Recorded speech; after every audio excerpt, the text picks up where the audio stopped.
Hello and welcome to Cloverfield Online.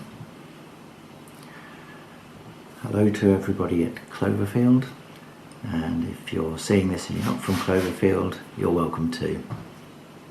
My name's Geof Young. I'm an authorised worship assistant at the church, and I was due to take the service on the 22nd of March when all church services were cancelled. So it was suggested that I might at least put the talk online for everybody to enjoy, so you don't get away that easily. And so that's what I'm going to do. It's a Mother's Day service, and you will be getting it in two parts for technical reasons. Firstly, we're going to do the reading and a bit of historical background, and then I'm going to do a bit about my thoughts on what Mothering Sunday means today and ties in with the reading. I was going to do the broadcast from outside, but that didn't work very well. The sun was too strong, lots of shadows, so I contented myself with doing a video of my beautiful flowering cherry, and if Tim's managed to work it, you might have seen that at the beginning of this broadcast, to get our minds focused on the glory of God's creation. So we're going to start with the reading, but before we get to that, I'm going to give a bit of background as to where the reading goes up to. So if you go back to the story of Joseph, who was taken into slavery in Egypt, and then he was joined by his father Jacob and all the family. They lived in Egypt for a long time, and they were there as honoured guests for quite a long time. And then, as chapter 1 of Exodus has it, pharaohs arose who did not know about the history of Joseph, and they became worried about the size of the Hebrew population, because when it had started it was an extended family, and now it had become very numerous and it was a small nation. They were worried that the children of Israel were numerous and might side with their enemies in time of war, so they became more oppressive, and they made the Hebrews do slave work. And eventually, because that didn't stop the numbers from rising, the Pharaoh dictated that the population should be culled, and it got to the stage where he decreed that all Hebrew boys should be thrown into the River Nile when they were born.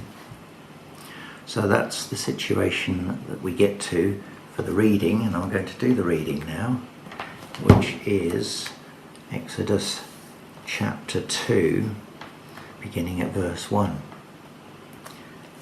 Again, you might possibly see that appear on the screen as I go through it. Now a man of the house of Levi married a Levite woman, and she became pregnant and gave birth to a son. When she saw that he was a fine child, she hid him for 3 months. But when she could hide him no longer, she got a papyrus basket for him and coated it with tar and pitch. Then she placed the child in it and put it among the reeds along the bank of the Nile. His sister stood at a distance to see what would happen to him. Then Pharaoh's daughter went down to the Nile to bathe, and her attendants were walking along the riverbank. She saw the basket among the reeds and sent her slave girl to get it. She opened it and saw the baby was crying, and she felt sorry for him. "This is one of the Hebrew babies," she said. Then his sister asked Pharaoh's daughter, "Shall I go and get one of the Hebrew women to nurse the baby for you?" "Yes, go," she answered, and the girl went and got the baby's mother. Pharaoh's daughter said to her, "Take this baby and nurse him for me, and I will pay you." So the woman took the baby and nursed him. When the child grew older, she took him to Pharaoh's daughter, and he became her son. She named him Moses, saying, "I drew him out of the water." That might be a familiar reading to many of us, but we're going to look at a little bit of the historical background. So first of all, we get to the situation where Moses was in danger of dying, and his mother quite naturally did her best to keep him alive. She managed to hide him quite well for 3 months, but of course as he became bigger and perhaps louder, that was more difficult. So she came up with this idea of putting him in a basket and floating him down the river. Now, this might have been a random idea. We don't know from the passage whether she consulted with anyone about this, or talked to her husband, or was inspired by God. Anything like that is not mentioned. Indeed, nor is her name mentioned. There is a name Jochebed mentioned later, but that's not entirely sure whether that's her name or an ancestor's name. Anyway, we'll call her Jochebed for the sake of convenience. So Jochebed came up with this idea. Now, it may not have been a completely random idea, because this baby in the basket had been done before. There was a civilization about 800 years before this story, and they were called the Akkadians, and they lived in the area of what would be modern day Iran, in the area of the Tigris and Euphrates rivers.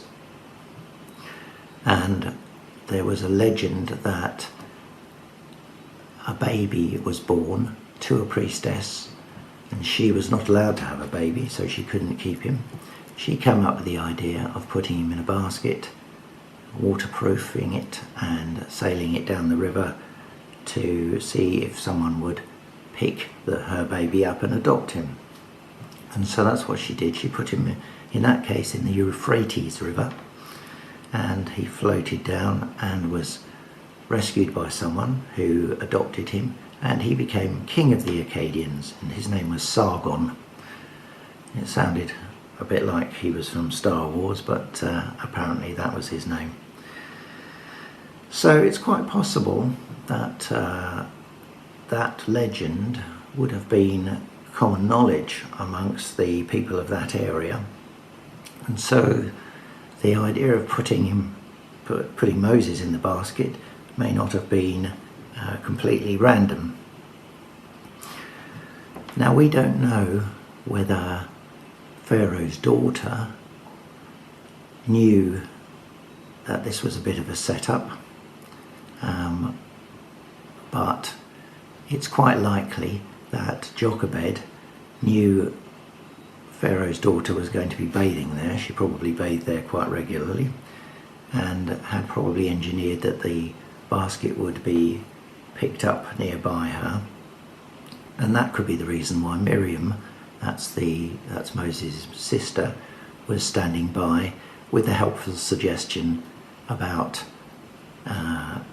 nursing him. So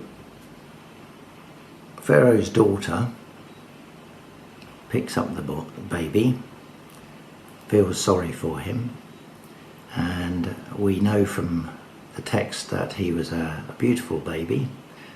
Now, the Hebrew for that could mean that he looked good, but it also could mean blessed by God. And of course, in this situation, it meant both things, because he was blessed by God, being rescued by Pharaoh's daughter. We don't know if Pharaoh's daughter hid the fact from her father, or was worried about breaking the law, but it appears that she may have been quite a lively daughter. Scholars think that she later became Queen Hatshepsut, who at that time was only the second woman pharaoh that had been. Now I found a picture of her for you in case you're interested. That's her. So we can surmise, because she had quite a long and successful reign, that she wasn't afraid to stand up for herself. So she had the child, we don't know exactly when, but probably after Moses was weaned, and she called him Moses. Now we're given the Hebrew reason why, but in fact Moses is an Egyptian name, and it means is born, and it's a constituent for a number of pharaohs' names. At that time there was one called Tutmose and another called Ahmose, although that might have been a woman. But you can see that the Mose constituent is there. The fact that the Hebrew says I drew him out of the water is a play on words, and it's a good illustration of how scripture can often mean two things, has a secondary meaning. And that is also the case with the basket. The Hebrew word for the basket is only used on one other occasion in the Bible, and that is for Noah's Ark. So rather strangely, the same word is for the waterproof basket and the waterproof ark, and both of these vehicles were the means of saving God's children. So another example of scripture meaning more than one thing.